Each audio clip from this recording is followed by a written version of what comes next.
Hey guys, welcome back to OrmsTV. Today we're going to have a look at the Fujifilm GFX100 RF, essentially Fujifilm's all-new compact camera. So we brought it out to the streets of Cape Town, shot a little bit of street photography, a little bit of architecture, kind of like its natural habitat. I'm going to tell you guys what I think about it.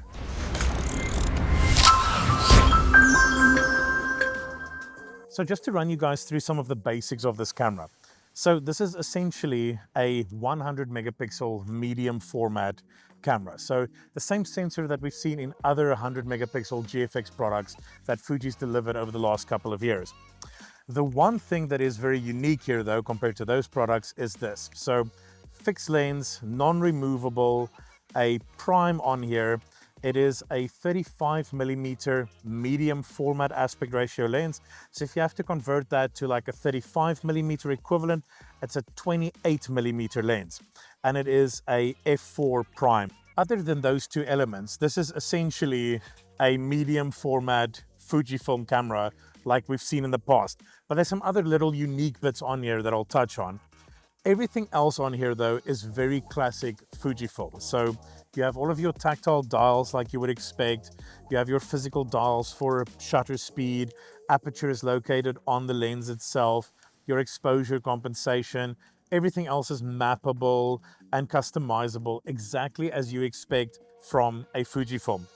To make this a little bit more premium though, what you have here is a fully milled aluminium top and bottom plate, magnesium alloy chassis for the unit. It feels very robust, feels very strong, feels like the type of camera that you can pretty much take anywhere and it'll survive. And that's kind of like, I guess, what they're going for, that sort of like reporter style shooting, that kind of image here. Definitely a successful like design. Okay, so if we stick to the body of this unit, there's a couple of unique things here that we haven't seen on a Fujifilm before. So first off, over here, you'll see there is a dial, like you would expect on the front, on-off switch. Nothing too strange there. But beneath that, you have this little rocker. And that by default is set to effectively crop in on the sensor. So because you have 100 megapixels to work with, you can crop in quite a lot and still maintain really good image quality. So you can crop in to a 63mm, a 45mm, and if memory serves, there's an 80mm on it as well, equivalent, that it'll crop in. And it basically simulates those focal lengths, but it just crops into the sensor and effectively reduces the amount of megapixels that you have to play with. The other unique dial on here is at the back here, and this is a aspect ratio dial. So normally on these cameras, you're shooting in a 4:3 aspect ratio, and you can go into the menu and you can change it to do a 3:2 or a 16:9 or maybe a 1:1 if you want to shoot square straight out of the camera. This though gives you a physical dial for it, which is actually very, very cool. Except for one thing, there's probably too many options on here. There's an absolute ton, like 17:6, 65:24, 16:9 as you'd expect, 3:2s, 4:3. There's just a lot of them on there and it's really nice. But what I would have liked to see though is maybe some sort of customization element for that dial so that I can maybe group the ones that I use often closer together. So like have my 4:3 right next to my 1:1. Okay, since I've touched on that little negative in my opinion, I'll mention another one, and that's the grip. So for me, the grip isn't quite deep enough and it's also not sticky enough. I feel like they might have wanted to use a slightly different material on here to give me a little bit better purchase. The other thing is that I have relatively big-ish hands and the camera just isn't quite tall enough for me to have all my fingers on it and use. So I tend to have one finger slipped off while using, and that's just a little bit uncomfortable.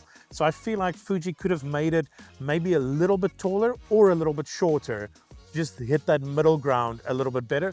But I also get that for people with different size hands, this might not be an issue at all. So something that's a bit more positive on the back, nice big screen. And what's really cool, completely flush design, very well integrated into the body, nice and thin. I absolutely love that. I think it's really good. And of course, a really, really good quality viewfinder on here. offset in that rangefinder style, but of course this is not a rangefinder camera. If you want that, you're gonna have to look at like the X100 series, but this still kind of carries a lot of those styling elements.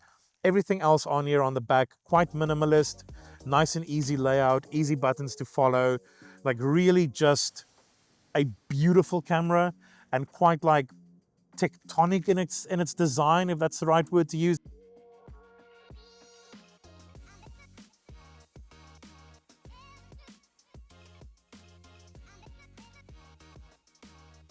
Now to talk about the performance of this camera. So let's just get it out of the way straight off the bat.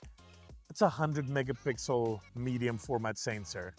Yeah, obviously the picture quality is good. I mean, that's no secret. Like, you don't need me to tell you guys that. The picture quality is phenomenal. If you look at some of these pictures we're throwing up that we took just now, like, they are crisp. The depth is incredible. The dynamic range that the sensor delivers also really, really solid. But at the end of the day, the thing that really hits you in the face is the amount of detail that's captured. There's nothing else on the market really at this kind of point that gives you 100 megapixels that's so accessible. It kind of dominates the entire experience. And like that domination kind of also seeps into the way that you're forced to use this camera.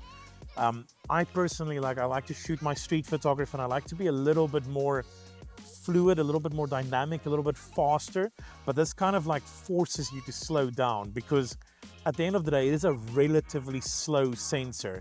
And if you try and just aim and shoot, it struggles to lock focus, it struggles to get that shot right.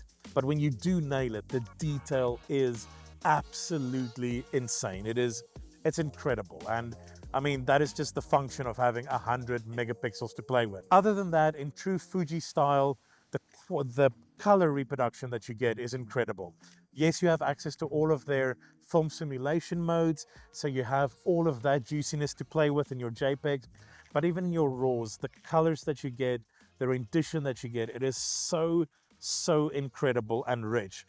And I mean, at the end of the day, that's what you're buying this for. It's for the color, it's for the 100 megapixels, and in that sense, it absolutely delivers. The other element here that you're forced to interact with is the lens on this camera. Now, a 28mm equivalent is sort of standard for this type of camera, this kind of like fixed lens, rangefinder style body camera. Fuji's not the only guys who deliver it, in that sort of lineup. And this lens is sharp. It is tack sharp. The details are there. It's a beautiful pairing with the 100 megapixel sensor. But I'm not a big fan of the f4 aperture on this. Now I know because it's a medium format, it's not technically an f4 and you have to do the conversion factor. But even if you do the math, you're still sitting at about a 3.2 or a 3.4 f-stop on there. And for me, I feel like Fuji could have done a little bit better. I would have loved to see maybe an f2, a 2.8 if they couldn't go f2, but I think like a f2 would have been an absolute sweet spot for this. I found myself while walking around and shooting a couple of moments where I'm just not quite getting the background separation that I'm looking for. I'm not quite getting that bokeh that I want. And I think that's just a function of it. Maybe they couldn't quite get a lens bigger, to fit on here. And I get it, an f2 would have literally been probably twice the size, aperture opening on here. And, maybe that just didn't quite fit the design, but I would have loved to see it. An f4 for me is just not quite shallow enough. But in terms of the performance of the lens, like I said, tack sharp, beautifully crisp, pairs excellently with that 100 megapixel sensor. It's a good combination. So when I first heard that Fuji was going to do effectively an X100 version of their medium format GFX, that's kind of exactly what I was hoping for. Essentially a 100 megapixel monster, but with the soul of the X100. And I think Fuji is about 85% there. I think this is what they were aiming for, and what they've delivered is very, very, very close. I would have liked to see a camera that's a little bit faster, a lens that's a little bit shallower, yes, but at the end of the day, you are tied to that sensor, and that sensor has certain requirements. But that sensor also determines how you use this camera. And that's kind of where it differentiates itself from that X100. That X100 is a very like in touch camera, if I can put it like that. Because you have the rangefinder system, you're seeing exactly what you're photographing. And I know that sounds a little bit weird because here you are as well, it's just digitally represented. But there's something about that rangefinder system that makes it a faster camera. A camera that's a little bit more geared towards street photography. A camera that's a bit more geared towards shooting in the moment. The GFX100 is a little bit different. The GFX100 is slower. It's a little bit more purposeful.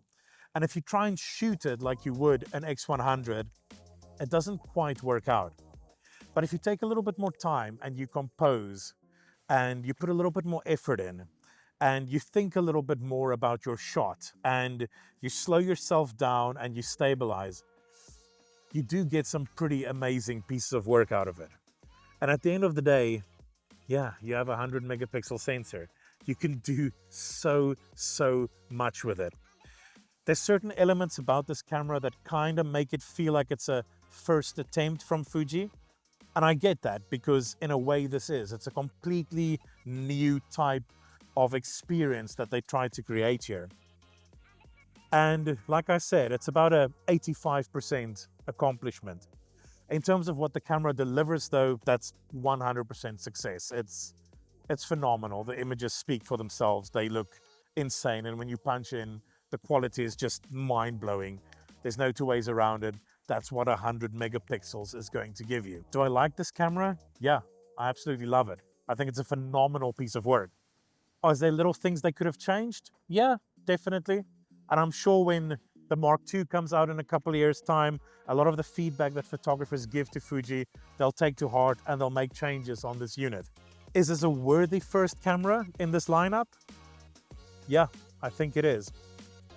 Could it be better? Yeah, every camera could.